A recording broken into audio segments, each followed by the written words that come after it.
युवकांनी आधुनिक कलांना विकसित करण्याचं काम करावे. उपसंचालक उदय जोशी. राज्यस्तरीय युवा महोत्सव पुणे येथे संपन्न. युवा महोत्सवात लातूर व कोल्हापूर विभागाचे वर्चस्व.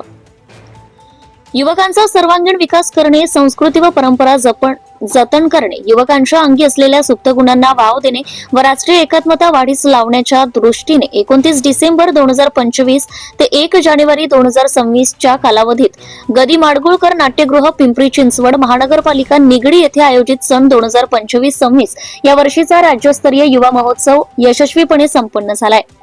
गदी माडगुळकर नाट्यगृह, निगडी येथे 31 डिसेंबर 2025 रोजी झालेल्या पारितोषिक वितरण समारंभासाठी क्रीडा व युवक सेवा संचालनालयाचे उपसंचालक उदय जोशी, उपसंचालक माणिक पाटील, उपसंचालक युवराज नाईक, सहाय्यक संचालक मिलिंद दीक्षित, सहाय्यक संचालक चंद्रशेखर साखरे, जिल्हा क्रीडा अधिकारी जगन्नाथ लकडे, मेरा युवा भारतचे जिल्हा युवा अधिकारी आशिष शेटे तसेच जय मल्हार मालिकेतील म्हाळसाची भूमिका साकारलेले प्रसिद्ध अभिनेत्री सुरभी हांडे यांच्या प्रमुख उपस्थितीमध्ये पारितोषिक वितरण सोहळा संपन्न झालाय.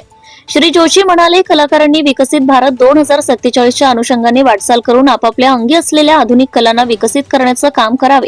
क्रीडा विभागाकडून युवकांसाठी धोरण तयार करण्यात येत असून यामध्ये युवकांना केंद्रबिंदू ठेवून तयार करण्यात येत आहे. यामध्ये युवकांच्या मतांचा स्वीकार करण्यात येईल. नुकत्याच दिव्यांग महिलांनी विश्वचषकाचा अंतिम सामना जिंकून विश्वविजेते पदकावर नाव कोरलंय. तुमच्याकडे असलेल्या कलांना जागतिक पातळीवर नेण्याचं काम करावं असं आवाहन त्यांनी केलंय. जिंकलेल्या कलाकारांनी हुरळून न जाता राष्ट्रीय स्तरावर चांगली कामगिरी करावी व पराभूत झालेल्यांनी उमेद न हारता नव्याने तयारी करावी.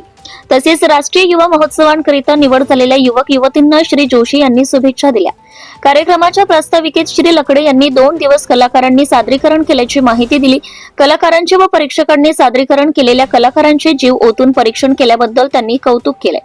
यावेळी अभिनेत्री श्रीमती हांडे यांनी कलाकारांशी जय मल्हार मालिकेतील अनुभवाची माहिती देण्यासोबतच त्यांनी कलेबरोबर इतर आवडीच्या क्षेत्रातही चांगली कामगिरी करावी असे म्हणाल्या. Subscribe now and press the bell icon. Never miss an update.